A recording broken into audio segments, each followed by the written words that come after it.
So let's jump right in. The subject this week in the blog that I sent out is, I gave you like 9 steps, things that you need to remember when you're going through a crisis or going through a hard time. Listen, there are 9 things. I can guarantee you we won't get through all 9, but we'll do the best we can. Listen, we have been through a hard year. And while we've got a little bit of a breather because the election is over, it's over. The drama isn't over, but the intensity of it is over. We're still in the middle of a pandemic, and people are, trying to adjust to that, and children at home. And so we are really going through tough times. And from what I'm seeing, there is so much stressing about it and so much upsetness. And it comes out in your relationships with other people, but it also comes out in your relationship with yourself. It gets damaging. So when you are going through, number 1, you say, I am going through. I am. Don't be in denial about it. I'm going through a difficult time. I'm going through a divorce. I'm going through changes on my job. I'm going through this crazy pandemic. I'm going through whatever it is you're going through. Say that. Say, I am going through. And that puts you squarely where you need to be, smack in the middle of Psalm 23, verse 4. Now, whenever we're going through something, we always look for somebody to blame. We look for an outside situation that caused our difficulty or our disappointment or our grief or our suffering or our pissed offness. We look for outside stuff and say outside has caused it. And that may be true, but it still doesn't change the fact that you are going through it. But when you are going through, the key word, the operative word is through. If you're going through something and you say that, you are acknowledging to yourself, even if you're not aware of it, you're acknowledging that there is an end to this and I will reach the end. I am going through means that I recognize that maybe I'm going through something, but it will soon be over. In Psalm 23, verse 4, and yea, though I walk through the valley of the shadow of death. The shadow of death doesn't necessarily mean a threat to your life, doesn't necessarily mean disease. The shadow of death is anything that threatens your joy, your peace, your journey toward a destination. Anything like that is a shadow. Death means it has taken life from you. But you and I know that there are a lot of things that can take life from us. We continue to walk. We're alive and breathing, but the joy of life, the energy of life, the spark of living is just not there.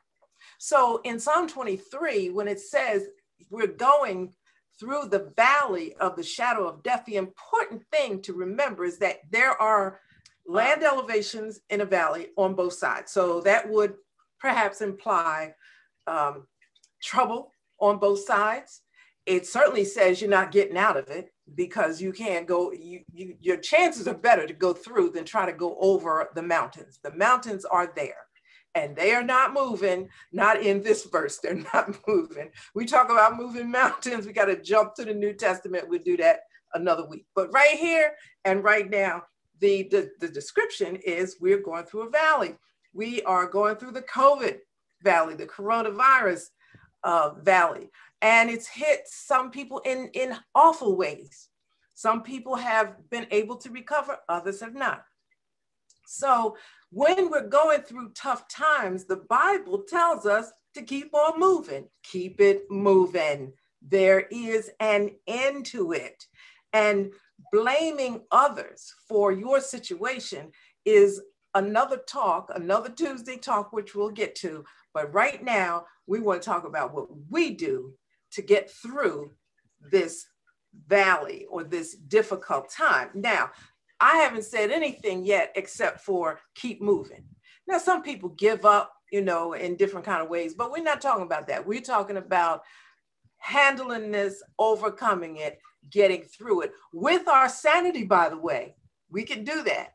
It doesn't have to beat us up. We don't have to give up anything of who we are just to get through a difficult problem. Because, and if you just joined me for the first time, you're not familiar with this, but if you've been with me for a while, the reason that we know we're going to get through it is because we know the power that is within us. 1 Corinthians tells us that we are the temple of the living God. Now, you can't collapse in the middle of a problem and have God living inside of you. That's just an oxymoron.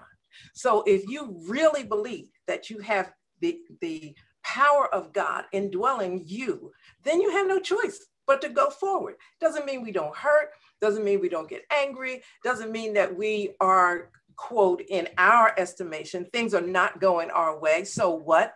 What we need to do is get through it. Just get through it. Because if we can get through it, we can mend our wounds on the other side. That's not a big deal. Getting through it. And that calls for the right frame of mind. That's if our minds are together, as we say, if we're clear and we're steady in our thinking and in our perspective, the outside influences really do not matter. It doesn't matter what's going on. What we care about is this life, your life, inside your body, inside your life space is all you have. That is what you are responsible for. And if you fall apart, you can't handle family, you can't handle anything. The deal is getting our minds in order, getting our focus in order. We're out of time. Go to the blog, cllawrence.org, and look at Just Thinking. That's the name of the blog. And it's on Facebook too. I am here every Tuesday. I invite you to join me here in my little piece of the universe, my responsibility to share life-giving messages and empowering things to you. I'll see you in the spirit next time.